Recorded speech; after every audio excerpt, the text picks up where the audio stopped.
Hi! In front of me is Samsung Galaxy F34 and today I would like to show you how you can turn on and use voice typing.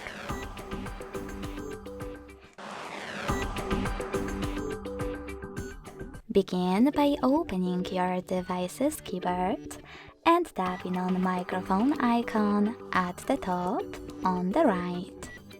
If you can't see it, tap on this gear instead. Now scroll down to access voice input settings and tap on Samsung or Google One to enable it. When you're ready, go back to your keyboard and click on Now Visible Microphone. Then start typing.